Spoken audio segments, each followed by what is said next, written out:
آج ایک خوبصورت دن کا آغاز ہوا تھا۔ وہ نیکسس سے تیار ہو کر اپنی شاندار پرسنالٹی کو ایک نظر آئینے میں دیکھا۔ قیمتی 3 پیس پر مہنگا پرفیوم اسپرے کرتا وہ مسکرایا۔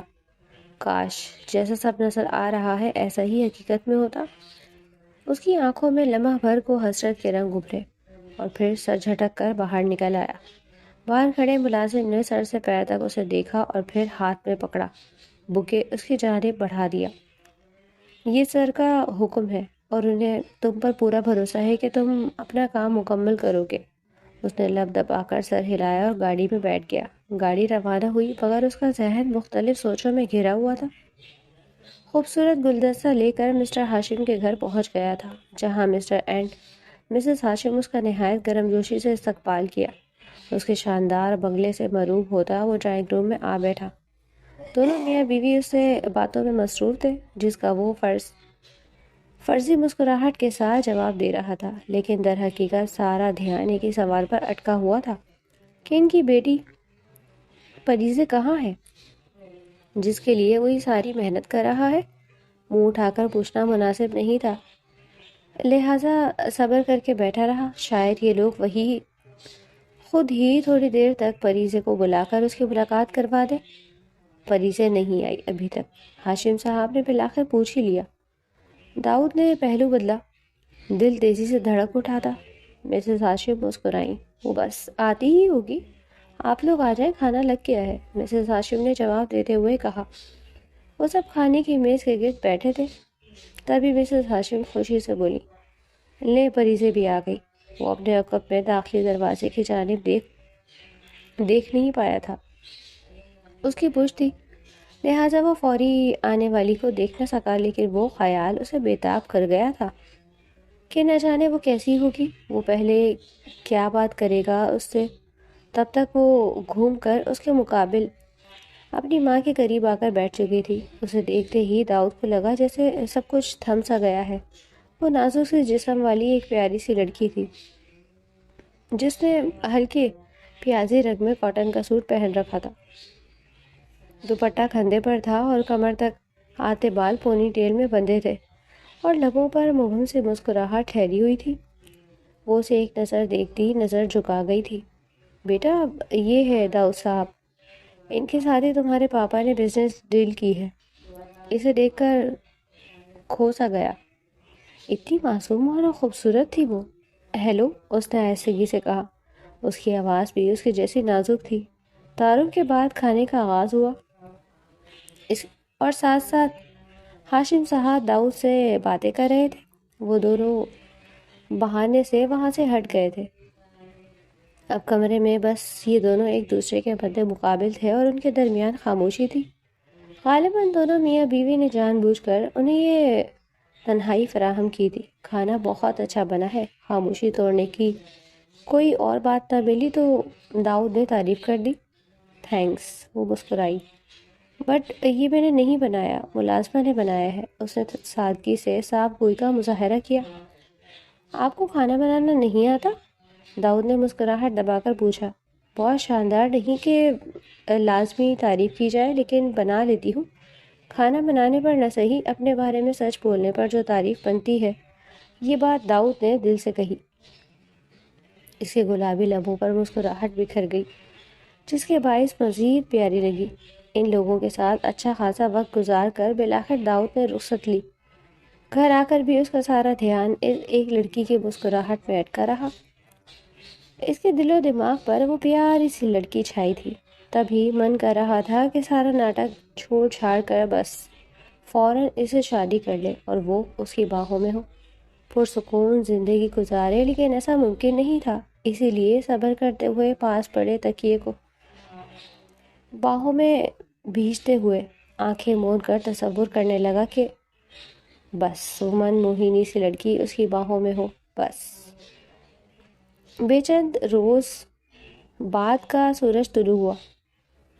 آج کا دن اس کے لیے بہت اہمیت کا حامل تھا، کیونکہ آج اس کے باس کی طرف سے تیار کیے گئے اس کے نقلی انکل انٹی اس کا رشتہ لے کر ہاشم کے گھر جانے والے تھے۔ داؤد کو پورا یقین تھا کہ وہ لوگ منع نہیں کریں گے۔ اس نے اپنی اچھی ڈھاک بٹھائی تھی ان دونوں پر، اور یہی ہوا۔ دونوں میاں بیوی نے سوچنے تک کی مہلت نہ مانگی اور فوراً سے پہلے ہاں کر دی۔ ہاشم صاحب تو جیسے اسی پیشکش کے انتظار میں بیٹھے تھے اور اسی ملاقات میں شادی کی تاریخ رکھی گئی جو اگلے ماہ کی تھی۔ اتنی جلدی اس سب پر سد شکر کہ انہوں نے کوئی سوال نہیں کھڑا کیا، کہیں رشتہ ہاتھ سے نہ نکل جائے۔ جمال احمد تک جب یہ خبر پہنچی تو اس کی خوشی کا بھی کوئی ٹھکانہ نہیں تھا۔ اس نے جو سوچا تھا وہی سب ہو رہا تھا۔ وہ ہاشم کو پوری طرح برباد کر دینا چاہتا تھا اور اسے برباد کرنے کا سب سے آسان طریقہ اس کی جان سے پیاری بیٹی کو تکلیف پہنچا کر دینا تھا۔ شادی کی تیاریاں دونوں طرف سے عروج پر تھیں۔ پیسہ پانی کی طرح بہایا گیا۔ داؤد کی ڈریسنگ دیکھنے کے قابل تھی۔ ڈیشنگ تو وہ تھا ہی، قیمتی لباس اور شاہانہ رہن سہن میں اسے پوری طرح بدل دیا تھا۔ کب شادی کا دن آ پہنچا پتہ ہی نہیں چلا۔ عالیشان ہال میں اس وقت خوشی سے بھرپور جشن کا اہتمام کیا گیا تھا۔ ہر طرف مبارک سلامت کی آوازیں سنائی دے رہی تھیں۔ بالآخر داؤد اور پریزے کا نکاح ہو گیا تھا۔ داؤد کی طرف سے شریک سارے نقلی دوست احباب نبیل نے ارینج کیے تھے، جس میں داؤد کو کوئی دلچسپی نہیں تھی۔ اس کا سارا دھیان تو اپنے پہلو میں بیٹھی دلہن پر تھا۔ جو سرخ جوڑے میں دلہن بنی اس کی بے تابیہ مزید بڑھا رہی تھی۔ وہ خود بھی سیاہ شیروانی میں خاصا جاذب نظر لگ رہا تھا۔ خوشی تو آج مسٹر اینڈ مسز ہاشم کی بھی دیدنی تھی کہ اتنا اچھا داماد جو مل گیا تھا۔ تمام رسومات کے بعد تقریب اختتام پذیر ہوئی اور پریزے کو داؤد کے ساتھ رخصت کر دیا گیا۔ بالآخر انتظار کی گھڑیاں ختم ہوئیں اور شب وصل بھی آ گئی۔ داؤد بیڈ روم میں داخل ہوا تو مدھم روشنی میں کمرہ کسی خواب کی تعبیر لگ رہا تھا۔ پھولوں سے سجا ہوا بستر، فضا میں پھیلی خوشبو اور اس کے بیچوں بیچ دلہن بنی پری سر جھکائے مہندی سے سجے ہاتھ گود میں رکھے بیٹھی تھی۔ داؤد خاموشی سے اس کے پاس آ کر بیٹھا اور رونمائی کے تحفے میں دیا گیا ڈائمنڈ لاکٹ اس کی گردن میں سجا دیا۔ ٹھنڈی چمکدار چین جب اس کی گردن جلد سے ٹکرائی تو پری کے ہونٹوں پر شرمیلی مسکراہٹ پھیل گئی۔ اس نے پری کا مہندی والا ہاتھ تھاما، آہستہ آہستہ انگلیوں پر انگلیاں پھیرتے ہوئے محبت بھری باتیں کرنے لگا۔ پری کا چہرہ خوشی سے گلنار تھا۔ داؤد کی نظریں ہر چیز سے ہٹ کر اس کے شوخ لبوں پر تھی۔ ہلکی ہلکی کپکپاہٹ لیے بے حد حسین لگ رہا تھا۔ وہ نرمی سے جھکا اور اپنے سلگتے ہوئے لب اس کے لبوں سے لگا دیے۔ پری نے آنکھیں سختی سے میچ لی۔ داؤد جنونی انداز میں اس کے لبوں کو چومتا بے خود ہو رہا تھا۔ ابھی وہ اس کے اوپری لب کو چومتا تو کبھی نچلے لب کو چوستا۔ پریزے نے اس کی شرٹ کو مضبوطی سے جکڑ لیا، جیسے خود کو سنبھالنے کی آخری کوشش ہو۔ داؤد کی غربت اس کے لیے کسی آندھی کی طرح تھی جو ضبط کی دیواریں گرا رہی تھی۔ داؤد ایک لمحے کو رکا۔ اس کی پیشانی سے ٹک گئی۔ بے ترتیب سانسیں، تیز دھڑکنیں اور وہ خاموشی جو سب کچھ کہہ رہی تھی۔ اس نے آہستگی سے پری کے چہرے کو اپنے ہاتھوں میں لیا۔ انگوٹھے اس کی گالوں پر ٹھہرے۔ پری نے آنکھیں کھولی تو اس کی نگاہوں میں ایسی شدت تھی کہ دل لرز گیا۔ وہ دوبارہ قریب ہوا، اس بار نرمی اور بے قراری کی امتزاج کے ساتھ، جیسے وہ ہر لمحہ یاد میں قید کرنا چاہتا ہو۔ پری کی سانسیں بکھر گئی۔ اس کا وجود اس قربت کے ردھم میں ڈھلتا چلا گیا۔ اس نے داؤد کی گرفت میں خود کو محسوس کیا اور بے خود بھی۔ وہ لمحہ، وہ خاموشی، وہ تپش، سب کچھ ایک ہی احساس میں سمٹ آیا تھا۔ مدھم روشنی میں پھولوں سے سجا بستر اس کے بے قابو سانسوں کا گواہ بن رہا تھا۔ داؤد نے پریزے کو آہستگی سے اپنے قریب کیا تو وہ لمحہ بھر کو ٹھٹکی، پھر خود ہی اس کی قربت میں ڈھلتی چلی گئی۔ اس کی گرفت میں ایک بے قراری تھی، ایسی جو چھپانے سے اور نمایاں ہو جاتی۔ پریزے کی پلکیں بوجھل تھیں، ہونٹوں پر لرزش اور دل کی دھڑکن حد سے تیز۔ داؤد نے اس کے چہرے کو اپنے ہاتھوں میں لیا۔ نرمی اور شدت کا حسین امتزاج، اور اس کی پیشانی سے ٹکا دی۔ سانسیں آپس میں الجھیں تو فضا میں ایک نشہ سا پھیل گیا۔ وہ لمحہ جس میں وقت رک جاتا ہے، اسی لمحے میں وہ دونوں کھو گئے۔ داؤد کی باہیں اس کے گرد مضبوط ہوئیں، جیسے وہ اسے اپنی دنیا میں محفوظ کر لینا چاہتا ہو۔ پریزے نے بے اختیار اس کے قریب ہو کر خود کو اس کے اعتماد کے حوالے کر دیا۔ حیا اور چاہت ایک ساتھ اس کی آنکھوں میں جھلک رہی تھی۔ بستر کی نرمی، پھولوں کی خوشبو اور دلوں کی بے قراری سب ایک ہی ردم میں ڈھل گئے۔ وہ خاموشی بھی بول رہی تھی۔ اگلی صبح داؤد اس سے پہلے ہی جاگ گیا تھا اور اپنے پہلو میں سکون سے سوئی پری کو دیکھتے ہوئے پھر سے بے ہوا اور اسے باہوں میں بھر لیا۔ وہ خود کو یقین دلانے کی کوشش کر رہا تھا کہ یہ پیاری سی لڑکی اس کی بیوی ہے، وہ اس پر پورا حق لگتا ہے۔ تبھی پری بھی آنکھیں کھول کر اسے دیکھنے لگی۔ اسے اپنی طرف دیکھتا پایا تو مسکرایا۔ پری نے اس کی باہوں سے نکلنا چاہا تو داؤد نے اسے زبردستی کھینچ کر سینے پر گرا لیا۔ داؤد جانے دینا، سب لوگ اٹھ گئے ہیں تو کیا سوچیں گے، مجھے فریش ہونا ہے۔ وہ شرمیلی سی سر جھکائے بولی تو داؤد نے اس کا چہرہ تھوڑے سے تھام کر سامنے کیا۔ میری جان، گھر میں تمہارے اور میرے علاوہ ہے ہی کون جو کوئی کچھ بھی سوچے گا؟ اور تم بھی، کس نے کہا کہ میں تمہیں کہیں بھی جانے دوں گا؟ پریزے نے الجھ کر اسے دیکھا۔ یہ کیا کہہ رہے ہیں؟ گھر مہمانوں سے بھرا ہے نا؟ داؤد نے اس کے بعد سنوارتے ہوئے اس کی سفید گردن پر لب رکھے۔ میری جان، وہ سب مہمان تھے میرے، اور میں نے کسی کو بھی یہاں رکنے کا نہیں کہا تھا۔ قریب قریب کے لوگ تھے، اس لیے تقریب ہوتے ہی چلے گئے۔ اور دیکھنا، ولیمے میں پھر سے سب آ جائیں گے۔ تم ان کی فکر کیوں کرتی ہو؟ میری فکر کرو نا، دیکھو میرے لبوں پر کتنی پیاس جاگ اٹھی ہے۔ وہ بھی خود ہوتا اس کے لبوں کو چھو کر بولا تو پری کا چہرہ شرم سے گلنار ہوا۔ داؤد نے اسے قریب کرتے ہوئے اس کے لبوں سے لب لگائے۔ پری کی دھڑکنیں تیز ہوتی ہوئی اس کی دھڑکنوں سے مدغم ہوئی۔ داؤد نے اسے اپنے پہلو میں گرایا اور اس کے نازک وجود پر پوری طرح سایہ فکن ہوا۔ اپنی شدتیں پوری طرح اس پر لوٹاتا ہوا وہ ایک بار پھر سے اس پر حاوی ہوا۔ ولیمے کی رات واقعی کسی خواب کی تعبیر لگ رہی تھی۔ وسیع و ریز لان سنہری روشنیوں سے نہایا ہوا تھا، ہر طرف سفید اور آسمانی رنگ کے پھولوں کی خوشبو بکھری ہوئی تھی۔ فانوسوں سے چھن چھن کر گرتی روشنی ماحول کو جادوئی بنا رہی تھی، جیسے ستارے زمین پر اتر آئے ہوں۔ مہمانوں کی آمد کا سلسلہ جاری تھا، ہر چہرے پر مسکراہٹ اور آنکھوں میں خوشی کی چمک صاف نظر آ رہی تھی۔ پریزے جب داؤد کے ساتھ اسٹیج پر آئی تو محفل پر جیسے ایک خاموش سا سحر طاری ہو گیا۔ ہلکے آف وائٹ اور سلور رنگ کے خوبصورت لباس میں پریزے بے حد باوقار اور دلکش لگ رہی تھی، جبکہ داؤد کی شخصیت میں ہمیشہ کی طرح روب اور وقار کے ساتھ ایک نرم سی مسکراہٹ شامل تھی۔ دونوں ایک دوسرے کے پہلو میں کھڑے تھے اور ان کی آنکھوں میں چھپی محبت سب کچھ کہہ رہی تھی، بغیر کسی لفظ کے۔ پس منظر میں مدھم موسیقی چل رہی تھی، کہیں کہے گونج رہے تھے، کہیں مبارکباد کے الفاظ، بزرگ دعاؤں میں مصروف تھے اور نوجوان خوشی کے اس لمحے کو تصویروں میں قید کر رہے تھے۔ کھانوں کی خوشبو نے محفل کو اور بھی رنگین بنا دیا تھا۔ روایتی ذائقوں سے لے کر جدید ڈشز تک ہر چیز اہتمام اور ذوق کا آئینہ دار تھی۔ داؤد نے جب ہلکے سے پریزے کی جانب دیکھا تو اس کی آنکھوں میں شکر اور اپنائیت کی جھلک تھی، جیسے وہ اس لمحے کو ہمیشہ کے لیے اپنے دل میں محفوظ کر لینا چاہتا۔ پریزے نے بھی نظریں جھکا کر مسکرا دیا۔ اس مسکراہٹ میں سکون بھی تھا اور آنے والی زندگی کے حسین خواب بھی۔ یوں یہ ولیمہ محض ایک تقریب نہیں رہا، بلکہ دو دلوں کے ملن۔ خیر و عافیت کی تقریب بھی اختتام پذیر ہوئی اور سب واپس گھر کو لوٹ گئے۔ جیسے ہی وہ کمرے میں داخل ہوا، اس کی نظریں پری کے حسین وجود سے جیسے چپک کر رہ گئی تھی۔ وہ اس نازک سی پری پر جائز اور مکمل حق رکھتا تھا۔ کسی لڑکی کی بدولت اسے زندگی جینے کے وہ پل ملے تھے جو اس نے کبھی تصور بھی نہیں کیے تھے۔ وہ ان پلوں کو بھرپور طریقے سے جی لینا چاہتا تھا۔ تبھی شرٹ کے بٹن کھولتا وہ اس کی طرف بڑھا اور اسے جھک کر باہوں میں اٹھاتا بیڈ کی طرف چلا آیا۔ اسے لٹا کر وہ خود بھی اس کے ساتھ لیٹ گیا۔ اس کی خوبصورت اور دلکش نقوش میں کھوتا چلا گیا۔ تم بہت حسین ہو میری جان، اور اچھی بھی۔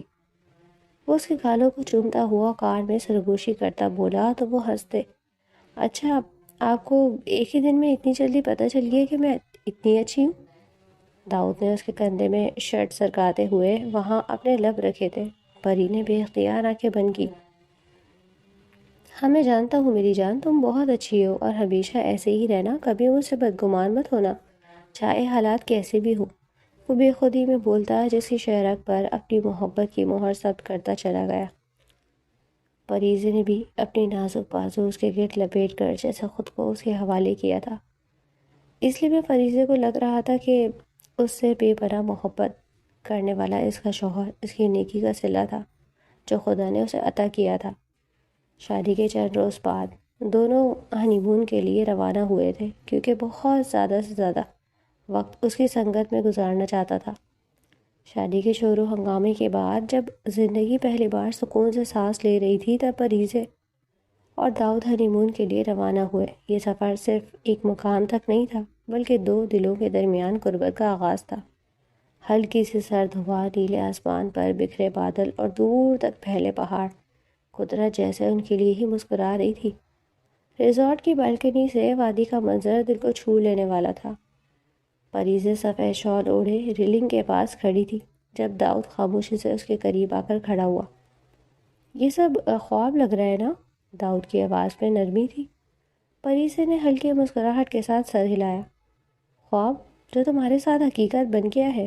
شام کے وقت دونوں نے جھیل کے کنارے چہل قدمی کی۔ پانی میں ڈوبتے سورج کی سنہری کرنیں، ہاتھوں میں ہاتھ اور دلوں میں ایک دوسرے کے لیے انکہی دعائیں۔ ہر لمحہ یادگار بنتا جا رہا تھا۔ رات کے کھانے پر موم بتیوں کی مدھم روشنی میں داؤد کی نظریں بار بار پریزے پر ٹھہر جاتی، جیسے اسے یقین نہ آ رہا ہو کہ یہ سب اس کی زندگی کا حصہ ہے۔ پریزے کی آنکھوں میں جھلکتی جھجک اور محبت داؤد کے دل کو بے حد سکون دے رہی تھی۔ یہ ہنی مون صرف سیر سپاٹے کا نام نہیں تھا بلکہ اعتماد، محبت اور ساتھ نبھانے کے وعدوں کا سفر تھا، جہاں دو زندگیاں ایک نئی دنیا کی بنیاد رکھ رہی تھیں۔ سفر کی تھکن کے باوجود پریزے کی آنکھوں میں عجیب سی چمک تھی۔ کھڑکی کے باہر بدلتے مناظر اسے اپنی نئی زندگی کا احساس دلا رہے تھے۔ داؤد برابر والی نشست پر بیٹھا خاموشی سے اسے دیکھ رہا تھا، وہی پریزے جو اب اس کی زندگی، اس کا سکون، اس کی ہمسفر تھی۔ ریسورٹ میں داخل ہوتے ہی ہلکی خوشبو اور مدھم موسیقی نے ماحول کو اور بھی دل نشیں بنا دیا۔ کمرہ کھلتے ہی سامنے شیشے کی دیوار سے نظر آتی وادی نے پریزے کو چونکا دیا۔ یہ جگہ بہت خوبصورت ہے، وہ بے ساختہ بولی۔ داؤد مسکرایا۔ کیونکہ یہاں تم ہو۔ شام ڈھلتے ہی بادل آہستہ آہستہ پہاڑوں کے گرد لپیٹنے لگے۔ بالکنی میں کھڑے دونوں کے درمیان خاموشی تھی، مگر یہ خاموشی بوجھل نہیں بلکہ محبت سے بھری ہوئی تھی۔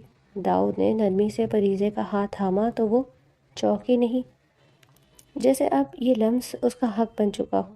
رات کے کھانے کے بعد جب کمرے میں لوٹے تو باہر ہلکی بارش ہو چکی تھی۔ شیشے پہ گرتے قطرے، مدھم روشنی اور دو دلوں کی دھڑکنیں، ہر چیز ایک دوسرے میں گھلتی محسوس ہو رہی تھی۔ داؤد نے آہستگی سے اسے باہوں میں بھر لیا اور اس پر کسی مہربان دل کی طرح چھا گیا۔ وہ دونوں اپنے ہنی مون سے واپس آ گئے تھے۔ زندگی معمول پر آ گئی تھی، لیکن پری کو لگتا تھا کہ ہر گزرتے دن کے ساتھ داؤد کی محبت اس کے لیے بڑھتی جا رہی ہے۔ آج وہ داؤد کے رکنے سے پہلے ہی بستر سے نکل آئی۔ فریش ہونے کے بعد اس نے داؤد کی پسند کا ناشتہ تیار کیا تھا اور اس کے کپڑے تیار کرنے کے بعد جیسے ہی وہ کمرے میں داخل ہوئی تو وہ بیک گراؤنڈ سے ٹیک لگائے موبائل پر مصروف تھا۔ پری کو دیکھتے ہوئے اس کے لبوں پر مسکراہٹ آئی تھی۔ آج تم کو زیادہ ہی جلدی نہیں اٹھ گئی بستر سے میری جان؟ پری مسکرائی۔ ہاں، آج آپ کو آفس جانا ہے نا؟ بہت چھٹیاں کر لی آپ نے، لیکن اب آپ کو آفس جانا پڑے گا۔ داؤد کے ماتھے پر بل پڑ گئے۔ تم سے کس نے کہا کہ میں آفس جاؤں گا؟ میرے پاس ورکرز کی کمی نہیں ہے جو میں روز آفس جاؤں۔ میرا مینیجر سب دیکھ لیتا ہے تو میں اس کے بارے میں فکر کرنے کی ضرورت نہیں ہے۔ وہ سخت اور کٹھور لہجے میں بولتا اسے ٹال گیا۔ پریزے نے الجھ کر اسے دیکھا۔ یہ پہلی دفعہ تھا کہ داؤد اسے سخت لہجے میں ڈانٹا تھا۔ لیکن داؤد، میں تو اس لیے کہہ رہی تھی کہ آپ کا اتنا بڑا کاروبار ہے، کروڑوں کا بزنس ہے، میں نہیں چاہتی کہ آپ اس معاملے میں کسی پر بھی بھروسہ کریں، چاہے وہ آپ کے قریب ہی کیوں نہ ہو۔ داؤد نے ہاتھ اٹھا کر اسے بولنے سے منع کر دیا۔ بس، اور کوئی بات نہیں سنوں گا میں تمہاری۔ تمہارا کام صرف گھر سنبھالنا ہے اور میرے کام کرنا۔ اگر خوش رہنا چاہتی ہو تو مجھے خوش رکھو بس۔ وہ اسے سخت نظروں سے دیکھتا پیڑ سے اتر گیا تھا، جبکہ وہ منہ کھولے حیرت سے کھڑی داؤد کی باتوں پر غور کرنے کی کوشش کر رہی تھی۔ اور پھر سارا دن گزرنے کے بعد بھی داؤد گھر نہیں آیا تھا۔ وہ پریشان سی گھر کے کام نمٹا کر خود کو موبائل میں مصروف کر چکی تھی۔ لیکن جیسے ہی وہ گھر آیا تو اسے آتے ہی باہوں میں بھر کر محبتیں نچھاور کرنے لگا۔ مجھے معاف کر دو میری جان، میں نے تمہیں ایسے ہی ڈانٹ دیا، بس تم آئندہ خیال رکھنا کہ میرے کاروباری معاملات سے دور رہنا۔ میں کسی کی بھی مداخلت برداشت نہیں کرتا، اور پھر تم تو میری جان ہو، میری بیوی ہو، میں نہیں چاہتا کہ تم ان چھوٹے چھوٹے معاملات میں خود کو ہلکان کرو۔ اسے محبت سے سمجھاتا ہوا بولا تو پری نے نہ چاہتے ہوئے بھی سر ہلا دیا، لیکن دل ہی دل میں وہ داؤد کے اس رویے پر پریشان ہو گئی تھی۔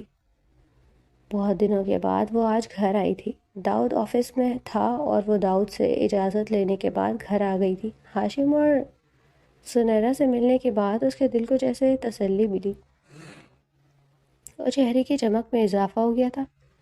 بے شک اس کے ماں باپ اس پر جان نثار کرتے تھے۔ ہاشم اور سنیرا بار بار اس سے اس کی زندگی کے بارے میں پوچھ رہے تھے کہ وہ اپنی زندگی میں خوش ہے یا نہیں، تو اس نے پورے دل سے مسکراتے ہوئے انہیں تسلی دی تھی کہ وہ داؤد کے ساتھ بہت خوش ہے اور داؤد ہی اچھا ہم سفر ہے۔ میری گڑیا، میری پریزیں، کھانا لگ گیا ہے، آج سب کچھ تمہاری پسند کا بنا ہے، کاش کہ داؤد بھی یہاں ہوتا۔ پری مسکرا دی۔ مما، اچھا ہوا کہ داؤد یہاں پر نہیں ہے، مجھے کچھ وقت آپ کے ساتھ بتانے کا موقع مل جائے گا۔ میں بہت دنوں بعد آئی ہوں اور اب رات یہیں رہوں گی، میں نے داؤد سے پوچھ لیا ہے۔ سنیرا نے مسکراتے ہوئے اس کا ماتھا چوم لیا۔ جیسے ہی اس نے بریانی پلیٹ میں ڈالی تو باہر دروازے پر بیل ہوئی۔ سب نے چونک کر ایک دوسرے کے چہرے کی جانب دیکھا، تبھی ملازم دوڑتا ہوا آیا۔ صاحب جی، وہ باہر داؤد صاحب آئے ہیں۔ ہاشم نے ملازم کو بری طرح گھورا۔ داؤد صاحب آئے ہیں تو انہیں اندر بلاؤ نا، منہ اٹھا کر بھاگے کیوں آئے ہو؟ لے کر آؤ انہیں اندر۔ ملازم واپس دوڑ گیا، جبکہ منہ کھولے حیرت سے سنیرا کی جانب دیکھ رہی تھی۔ تبھی داؤد مسکراتا ہوا سب کو سلام کرتا ہوا پری کے برابر میں بیٹھ گیا۔ داؤد، آپ تو آفس جانا تھا، آپ نے بتایا نہیں کہ آپ گھر آئیں گے، اگر بتا دیتے تو ہم ساتھ میں ہی آ جاتے نا۔ داؤد نے مسکرا کر اسے دیکھا۔ ہاں، میں بتا دینا چاہتا تھا، لیکن میں گھر میں پھر اکیلا رہ کر کیا کروں گا، میں چاہتا ہوں کہ تم کھانا کھا لو، پھر اس کے بعد میں تمہیں شاپنگ کراؤں گا اور پھر ہم گھر چلیں گے۔ لیکن داؤد، میں آج رات امی کے پاس رکنا چاہتی ہوں، بہت دنوں بعد آئی ہوں۔ اس کے لہجے میں التجا تھی جسے داؤد نے سرے سے ریجیکٹ کر دیا تھا۔ نہیں، اکیلے رہنے کی عادت اب نہیں رہی، تم نہیں ہوگی تو گھر کاٹ کھانے کو دوڑے گا۔ ہاشم اور سنیرا سے نظریں چراتا ہوا بولا تو وہ دونوں مسکرا دیے اور سنیرا نے بیٹی کے ہاتھ پر ہاتھ رکھا۔ بیٹا، داؤد ٹھیک کہہ رہا ہے، شادی سے پہلے تو وہ اکیلا رہتا تھا نا، لیکن اب تمہارے وجود سے اس گھر میں رونق آ گئی ہے، تو بیٹا، بیٹیاں تو اپنے گھر میں ہی اچھی لگتی ہیں۔ تم کھانا کھانے کے بعد داؤد کے ساتھ چلی جانا اور پھر داؤد تمہیں پھر کبھی لے کر آئے گا اور تمہیں خوش دیکھ کر سچ میں ہم دونوں بہت خوش ہیں۔ ہماری زندگی کا سب سے بڑا خواب یہ تھا کہ ہماری بیٹی بس اپنے گھر میں خوش رہے۔ فریزے نے خاموشی سے سر جھٹک دیا۔ وہ بستر پر لیٹی تھی جب داؤد اس کے برابر آ کر لیٹا اور آتے ہی اسے کھینچ کر باہوں میں بھر لیا۔ مجھ سے ناراض ہو میری جان؟ پری نے جواب میں خاموشی اختیار کی تھی، جبکہ داؤد نے اس کی پشت پر انگلیوں سے جیسے گٹار بجایا۔ تم جانتی ہو نا کہ میں تمہارے بغیر نہیں رہ سکتا۔ دن تو گزار لیتا لیکن رات گزارنا مشکل ہو جاتا۔ وہ اپنی قربت سے اسے پگھلا رہا تھا اور وہ پگھل رہی تھی۔ اس کے لبوں اور سانسوں کی گرماہٹ اس کے گردن اور کندھوں کو جلسا رہی تھی۔ وہ سرگوشیوں میں اسے اپنی بے چینیوں کی داستان سنا رہا تھا۔ ایک لڑکی کو اپنے شوہر سے بے پناہ محبت اور وفا کے سوا کیا چاہیے ہوتا ہے، اور داؤد بھی اسے محبت ہی تو دے رہا تھا، اور وہ اس کی محبت میں خود کو جیسے فنا کر رہی تھی۔ اسے اتنی محبت کرنے لگا تھا کہ ایک رات بھی اس کے بغیر گزارنا جیسے ناممکن ہو گیا تھا۔ اگلی صبح ہی اسے جمال کا بلاوا آ گیا تھا اور وہ سر جھکائے اس کے سامنے کھڑا تھا۔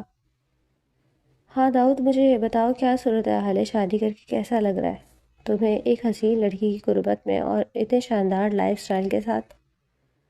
داؤد کی آنکھیں سرخ ہو گئی تھی۔ جمال صاحب، میں بہت خوش ہوں، پریزے کے ساتھ ایک بہت اچھی لڑکی ہے اور سادہ دل کے مالک ہے، میں اسے دھوکہ نہیں دے سکتا، پلیز خدا کے لیے مجھ پر رحم کریں، میں نے کبھی کسی کے سامنے بھیک نہیں مانگی مگر اب اس لڑکی کے لیے مانگتا ہوں۔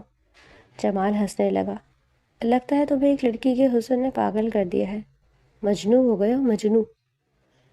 میں آپ کا بے حد شکر گزار ہوں، آپ کی وجہ سے میری لائف سیٹ ہو گئی۔ مجھے گھر، گاڑی اور سب سے بڑھ کر اتنی اچھی بیوی مل گئی۔ داؤد سر جھکائے خشک لہجے میں بولا تھا، جبکہ جمال مسکرا دیا۔ مجھے تمہارا شکریہ نہیں چاہیے، میں جو کہوں گا تمہیں وہی کرنا ہوگا۔ تمہیں یاد ہے نا تم نے کس وعدے پر یہ شادی کی تھی؟ ورنہ میرے 15 لاکھ روپے مجھے دے دو اور اپنی اس حسین بیوی کے ساتھ عیش پر زندگی گزارو، تم اپنے گھر اور میں اپنے گھر۔ داؤد نے لب بھینچ لیے۔ ٹھیک ہے، میں وہی کروں گا جو تم چاہتے ہو۔ جمال ایک بار پھر سے مسکرایا۔ ہاں تو ٹھیک ہے نا، تمہیں کیا ضرورت پڑی ایک لڑکی کے لیے اتنی بڑی سزا کاٹو؟ جو کہا ہے بس وہی کرو۔ اس لڑکی کو جتنا بھی جسمانی اور ذہنی طور پر ٹارچر کر سکتے ہو کرو، اسے اتنا مارو کہ اس کے جسم پر پڑے نیلے نشان اس کا باپ دیکھے تو چیخ اٹھے، اور اس کی چیخ جمال احمد کے دل میں سکون کی وجہ بنے، اور اس کے بدلے میں تمہیں مالا مال کر دوں گا۔ اور اگر میں یہ سب نہ کروں تو؟ داؤد سرکش لہجے میں بولا۔ تو جمال نے اسے گریبان سے جکڑ لیا۔ تو بھی میرے 15 لاکھ کل شام تک واپس کر دینا۔ اگر نہیں کر پائے تو تمہاری لاش گلی کے کتوں کو کھلا دوں گا، یا پھر تمہاری حقیقت کھول کر ہاشم کے سامنے رکھ دوں گا، اور پھر تمہارا جو حشر وہ کرے گا وہ اس سے بھی کہیں برا ہوگا، اور تمہیں اپنی پیاری بیوی سے بھی ہاتھ دھونا پڑے گا۔ تمہارے پاس بہت سارے آپشن ہیں، تو پھر کیا چاہتے ہو تم؟ داؤد نے اب کی بار خود کو بے بس محسوس کرتے ہوئے محض سر جھکا دیا۔ داؤد نے بے بسی سے سر جھکایا۔ ٹھیک ہے، کام ہو جائے گا، لیکن صبر کرنا ہوگا۔ میں ایک دم سے اس پر ظلم نہیں کر سکتا۔ جمال کمینگی سے ہنسا۔ ٹھیک ہے، مگر آج سے شروع کر دے۔ داؤد خاموشی سے وہاں سے نکل گیا۔ دن بھر آوارہ گردی کرنے کے بعد جب وہ گھر لوٹا تو پری سے پریشانی سے اس کی جانی پڑی۔ کہاں تھے آپ؟ کال بھی پک نہیں کی میری، آفس بھی فون کیا تھا، آپ نہیں تھے؟ داؤد نے ایک سخت نظر اس پر ڈالی اور پھر زور سے اس کا ہاتھ جھٹکا۔ تمہیں میرے گھر میں ہونے سے کوئی مسئلہ ہوتا ہے کیا؟ میں کہاں بھی جاؤں میری مرضی، آفس آفس، بس ایک بات کو لے کر میرے پیچھے کیوں پڑی رہتی ہو؟ میرا کام میری مرضی، مجھے جیسا ٹھیک لگے گا میں کر لوں گا۔ آئندہ مجھ سے سوال جواب مت کرنا۔ اس کے کاٹدار انداز پر پری کی آنکھوں میں موٹے موٹے آنسو بھر آئے۔ میں تو بس یہ کہہ رہی تھی کہ اگر آپ آفس نہیں جا رہے تو مجھے مما کی طرف لے جائیں۔ داؤد نے اسے بری طرح بازو سے پکڑ کر جھنجھوڑ ڈالا۔ تم منہ بند نہیں رکھ سکتی؟ اس دن بھی منع کیا تھا، آج پھر گھر جانا ہے؟ ایسا کرو، پیکنگ کرو اور ہمیشہ کے لیے دفع ہو جاؤ۔ داؤد نے جس انداز میں بات مکمل کی تھی پری دنگ رہ گئی، گویا پتھر کی ہو گئی۔ تبھی داؤد کو کچھ شرمندہ ہوا۔ ابھی پچھلے ہفتے تو اپنی امی کے گھر سے آئی ہو اور پھر سے وہاں جانے کا دورہ پڑ گیا۔ داؤد کے چہرے پر خطرناک ناگواری تھی۔ پریزی کی کچھ سمجھ میں نہیں آ رہا تھا کہ داؤد کو آخر ہوا کیا ہے۔ کوئی ضرورت نہیں ہے کہیں جانے کی، گھر پر ہی رہو اور گھرداری سیکھو، بہت ہو گیا۔ فوراً بعد ہی حکم بھی دے ڈالا۔ وہ بات مکمل کر کے اٹھا اور تیزی سے باہر چلا گیا۔ پری ہکا بکا سی کھڑی رہ گئی۔ اسے یقین نہیں آ رہا تھا کہ داؤد نے اسے اپنی سختی سے بات کی۔ آنے والے دنوں میں یہ سب درگزر کرنا اتنا آسان نہیں رہا تھا۔ داؤد کا رویہ بد سے بدترین ہوتا جا رہا تھا۔ وہ چھوٹی چھوٹی باتوں پر غصے سے دھاڑنے لگتا۔ اس کی کہیں بھی آنے جانے پر سخت پابندی لگا دی تھی۔ رات ہوتے ہی وہ انتظار کرتی کہ کہیں اس کو اپنے رویے پر پشیمانی ہو اور وہ اسے باہوں میں بھیج کر محبت لٹائے، لیکن محبت کے بجائے وہ رخ پھیر کر سو جاتا اور گھر کے سارے کام اس کے ذمہ ڈال دیے۔ وہ ہر ممکن کوشش کر رہا تھا کہ اپنے آپ کو مضبوط کرے۔ پری کے سو جانے کے بعد وہ گھنٹوں اسے دیکھتا رہتا۔ آنکھیں تکلیف کی شدت سے سرخ ہو جاتی، لیکن وہ بھی نہ جانے کون سی مٹی کی بنی تھی۔ سب کچھ چپ چاپ سہتی گئی، اور جب فون پر ماں سے بات کرتی تو داؤد کی شکایت کرنے کے بجائے خود کو اتنا حساس بشاس ظاہر کرتی کہ وہ بھی دنگ رہ جاتا۔ سنو، آج میرے کچھ دوست ڈنر پر آ رہے ہیں، ان کے لیے کھانا تیار کر لینا اور کھانا اچھا بنانا۔ آج ناشتے پر پھر نیا حکم جاری کر دیا تھا۔ پری کو بھی غصہ آ گیا۔ گھر پر کھانا بناؤں؟ میں نوکر لگی ہوں، باہر سے نہیں منگوا سکتے؟ داؤد نے حیرت سے اسے دیکھا۔ باہر سے کیوں؟ تمہارے ہاتھ ٹوٹ گئے ہیں جو تم نہیں بنا سکتی؟ نہیں بنا سکتی؟ آپ بھول گئے ہیں کیا میں ہاشم علی کی بیٹی ہوں؟ داؤد نے اسے گھورا۔ تو تم بھی یاد رکھو میں ہاشم علی کا داماد ہوں، وہی کرو جو تم سے کہہ رہا ہوں۔ وہ منہ کھولے اس کی سنتی چلی گئی جبکہ وہ اپنا کوٹ اٹھاتا گھر سے نکل گیا۔ پورا دن محنت کر کے اس نے مہمانوں کے لیے طرح طرح کے پکوان بنائے تھے اور میٹھے کے لیے 3-4 ڈشز الگ سے بنائی تھی۔ وہ آج ہر صورت اپنے اور داؤد کے درمیان کی تلخی کو ختم کر دینا چاہتی تھی۔ اگر میں سارا دن وہ کس طرح ہلکا ہو کر کھانا پکانے میں لگ رہی۔ داؤد کو اس بات سے کوئی غرض نہیں تھا۔ جیسے ہی وہ گھر میں داخل ہوا تو اس نے لٹ مار انداز میں اسے دیکھتے اپنا کوٹ صوفے پر پھینکا اور خود بھی بیٹھا۔ مہمان نہیں آئے اور بہت لیٹ کر دیا آپ نے آنے میں؟ داؤد نے اسے سخت نظروں سے دیکھا۔ نہیں، وہ آج نہیں آ رہے، ان کا پلان کینسل ہو گیا۔ کیا چیخی تھی؟ داؤد نے اللہ پرواہی سے کندھے اچکائے۔ ہاں، اس میں کون سی بڑی بات ہے؟ نہیں آنا تھا ان کو، نہیں آئے۔ اب تم مجھ سے کوئی سوال مت کرنا۔ اس نے دانت پیستے ہوئے سختی سے داؤد کا بازو تھام کر اس کا رخ اپنی طرف کیا۔ تمہارے لیے میری ذات صرف مذاق بن کر رہ گئی ہے؟ میں نے اتنی محنت کر کے سارا دن لگا کے کھانا بنایا اور تم بجائے مجھ سے میرا حال پوچھنے کے لاپرواہی سے کہہ رہی ہو کہ میں مہمان نہیں آئیں گے؟ اگر نہیں آنا تھا تو مجھے پہلے بتا دیتے۔ داؤد نے جواباً اس کی آنکھوں میں دیکھا اور پھر ایک دم سے اسے صوفے پر دھکا دے دیا۔ آج کے بعد مجھ سے اس لہجے میں بات مت کرنا ورنہ انجام کی ذمہ دار تم خود ہوگی۔ وہ تن فن کرتا وہاں سے واک آؤٹ کر گیا۔ ندامت کے آنسو اس کی آنکھوں سے جاری تھے اور وہ شکستہ قدموں سے سڑک پر چلا جا رہا تھا۔ اسے رہ رہ کر پریزے کی آنکھوں کی بے یقینی اور اس کی دبی دبی سی سسکیاں یاد آ رہی تھی۔ وہ تڑپ رہا تھا، اسے کچھ بتا بھی نہیں سکتا تھا کہ وہ اسے تکلیف دینے کے بعد خود کس کرب سے گزرتا ہے۔ رات کو جب وہ کمرے میں آیا تو وہ رخ موڑے سو رہی تھی۔ وہ گہری نیند لیتا اس کے برابر آ کر لیٹ گیا۔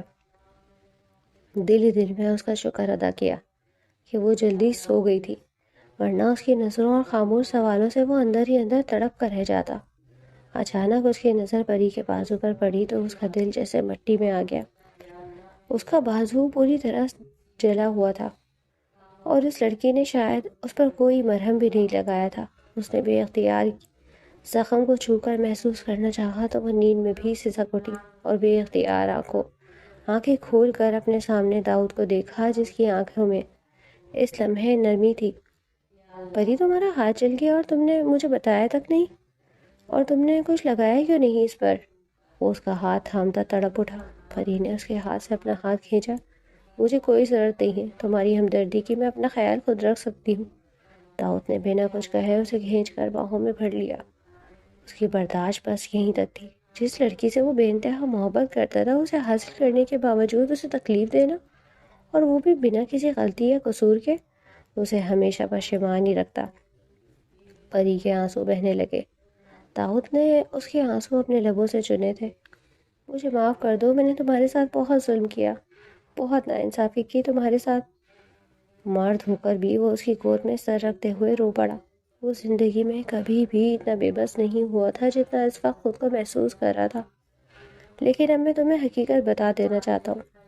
میں نے تم سے دھوکے سے شادی کی ہے، اور میرا ہاشم صاحب سے ملنا، تمہارے گھر ڈنر پر آنا، تم سے ملاقاتیں کرنا، تعلقات بڑھانا، یہ سب کچھ پلاننگ کے تحت تھا۔ پری نے آنکھیں پھیلا کر سامنے بیٹھے داؤد کو دیکھا۔ اسے لگا کہ داؤد شاید اس کے ساتھ کوئی مذاق کر رہا ہے، مگر اس کی آنکھیں سچ بول رہی تھیں۔ بچا کر بھی کچھ بھی بول نہیں کر پائی، بس اسے سن رہی تھی۔ دیکھو داؤد، میرا ایک کام کر دو، میں تمہیں 15 لاکھ کا قرضہ معاف کر دوں گا، لیکن بدلے میں تمہیں بھی کچھ کرنا ہوگا۔ جمال نے حیرت انگیز بات کرتے ہوئے شرط رکھی۔ کیا کرنا ہوگا مجھے؟ جمال نے اسے توجہ سے دیکھا۔ تو میں اس لڑکی سے شادی کرنی ہوگی جس سے میں چاہوں گا، اور پھر تم اس کے ساتھ وہی کرو گے جو میں چاہوں گا، کرو گے؟ داؤد نے ماتھے پر بل ڈالے۔ میں کیسے شادی کر دوں؟ میرے پاس تو ایک پوری گوڑی نہیں ہے، شادی بہت ذمہ داری ہے۔ جمال نے ہنستے ہوئے اس کی پشت پر تھپکی دی۔ تو میں کس مرض کی دوا ہوں؟ میں کروں گا نا سارا انتظام۔ تو میں ایک امیر کبیر بزنس مین اور عالیشان اور لائف سٹائل دے کر، اور تمہاری شادی کے بعد سارا خرچہ بھی میں اٹھاؤں گا، تمہیں کوئی دقت نہیں ہوگی، بس تمہیں میرا کام کرنا ہوگا، وہ رازداری سے بولا۔ اس نے مزید وضاحت کی تو داؤد سوچ میں پڑ گیا۔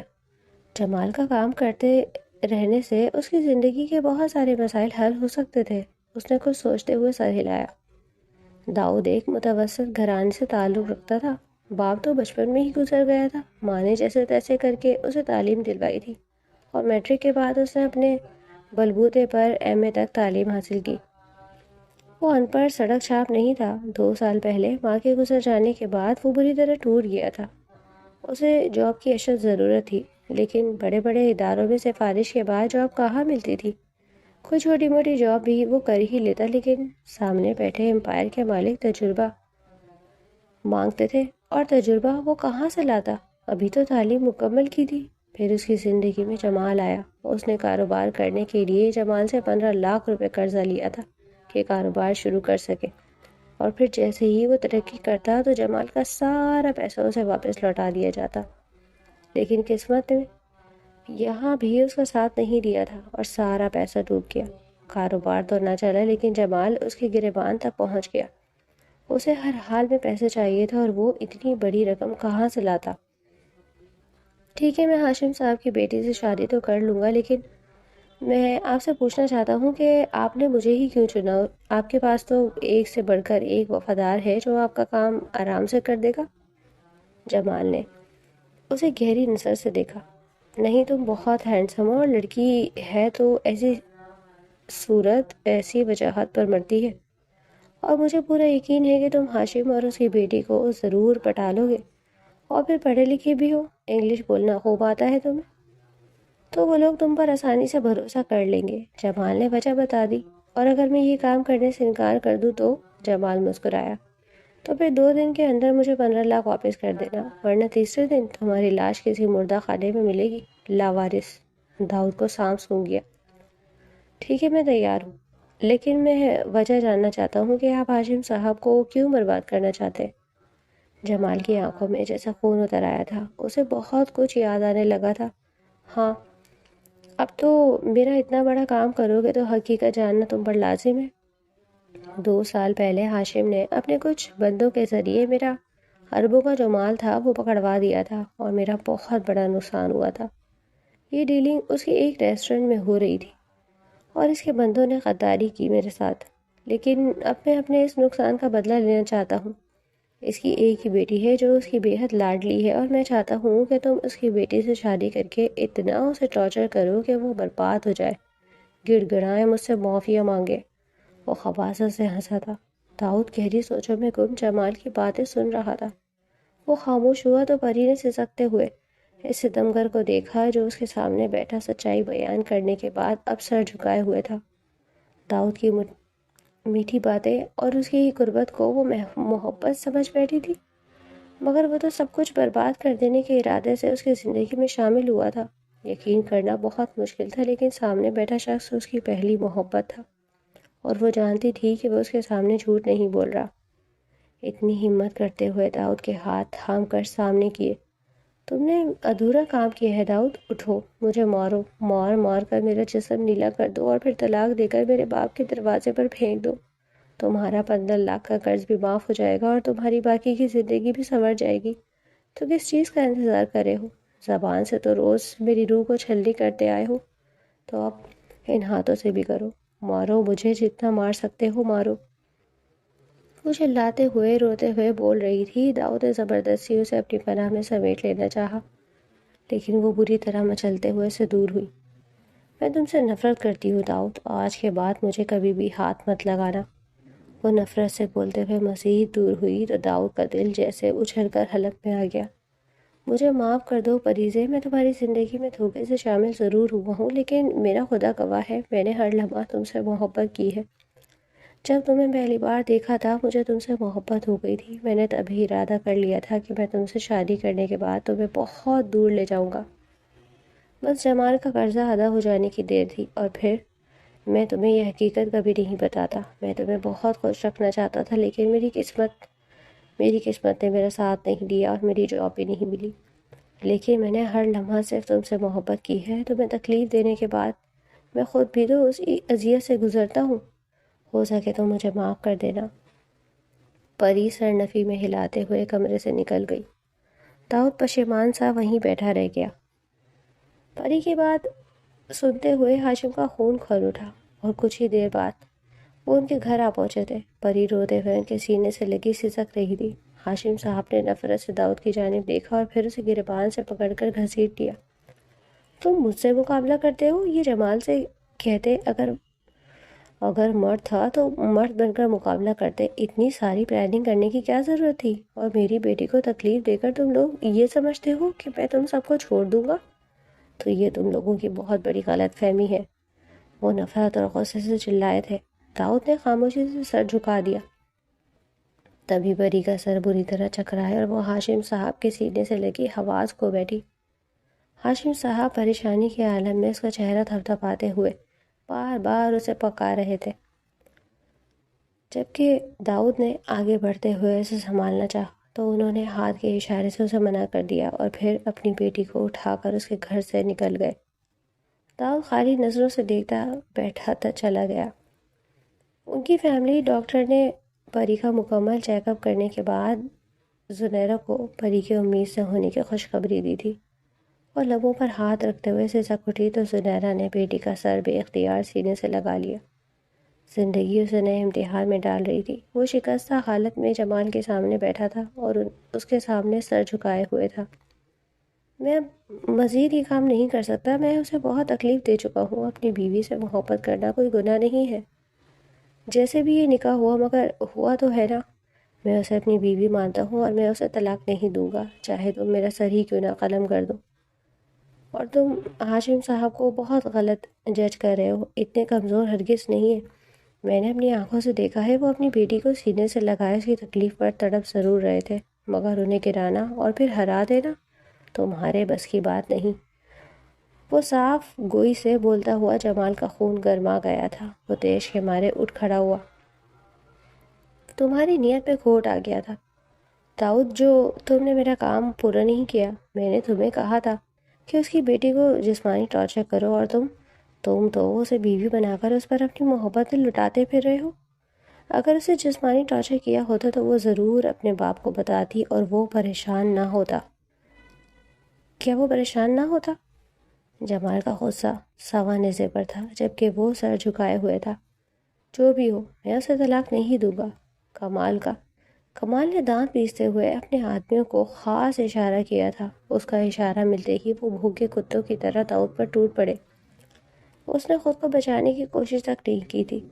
اسی وقت پولیس کی ریڈ پڑی اور جمال کو گرفتار کر لیا گیا اور اس کے آدمیوں کو بھی۔ ہاشم نے ایک نظر داؤد کو دیکھا جو زخمی حالت میں سر جھکائے کھڑا تھا۔ پولیس کے آدمی داؤد کو گھسیٹ کر لے جانے لگے تو ہاشم نے انہیں ہاتھ اٹھا کر روکا۔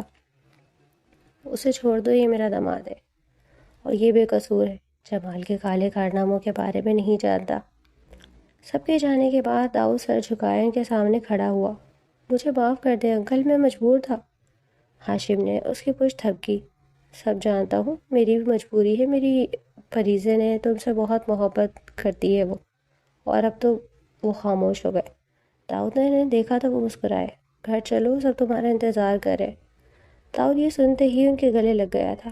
ہاشم نے اپنی بیٹی کی خوشی کے لیے دل بڑا کیا تھا، اب اس سے بڑھ کر اور کیا ثبوت ہوتا؟ تو انہوں نے اس کا جھوٹ معاف کر کے اسے ایک موقع دیا ہے۔ گھر جانے سے قبل داؤد کی ہسپتال سے مرہم پٹی کروائی گئی اور جب وہ پری کے گھر پہنچ کر کمرے میں آیا تو وہ سامنے ہی منتظر ملی۔ اسے دیکھتے ہی اسے لپٹ گئی۔ شکر ہے آپ ٹھیک ہے۔ اس نے شکر کا کلمہ پڑھا۔ تم تو مجھ سے ناراض تھی نا؟ میں نے تمہیں دھوکہ دیا، تمہیں ٹارچر کیا۔ وہ اسے دیکھتی اس سے الگ ہوئی۔ جانتی ہوں میں سب کچھ جھوٹ تھا، ساری شان و شوکت جھوٹی، لیکن یہ محبت سچی ہے جو مجھے آپ کی آنکھوں میں نظر آتی ہے۔ پری کی بات پر داؤد کا دل زور سے دھڑکا۔ مجھے شان و شوکت کی کوئی ہوس نہیں، میں اپنے شوہر کے ساتھ کسی بھی حال میں خوش رہ سکتی ہوں۔ وہ سچ کہہ رہی تھی، جس کی گواہ اس کی آنکھیں بھی تھی۔ داؤد کا دل خوشی سے بھر گیا تھا۔ اس نے پریزے کو گلے لگا کر بھینچ لیا۔ ایک اور خوشی کی خبر ہے داؤد۔ پری نے اس کی آنکھوں میں دیکھا۔ آپ بابا بننے والے۔ داؤد نے بے یقینی سے اسے دیکھا، لیکن پری کی آنکھوں کی چمک اسے بہت کچھ باور کروا رہی تھی۔ داؤد نے اس کی پیشانی چومتے اسے پھر سے باہوں میں بھر لیا تھا۔ میری جان، تم نے مجھے اتنی بڑی خوشی دی۔ دیکھنا، میں اپنے بچے کو دنیا کی ہر خوشی دوں گا اور جلد سے جلد اچھی سی جاب بھی ڈھونڈوں گا۔ پری نے اس کے گال کو چھوا۔ مجھے آپ پر پورا یقین ہے، داؤد مسکرایا۔ وہ واقعی اس کا قیمتی اثاثہ تھی جس نے خوش نصیب ترین انسان کی فہرست میں شامل کر دیا تھا، جو کہ رمضان کی صورت اس کی زندگی میں شامل ہوئی تھی، لیکن اب اس کی جان بن گئی تھی۔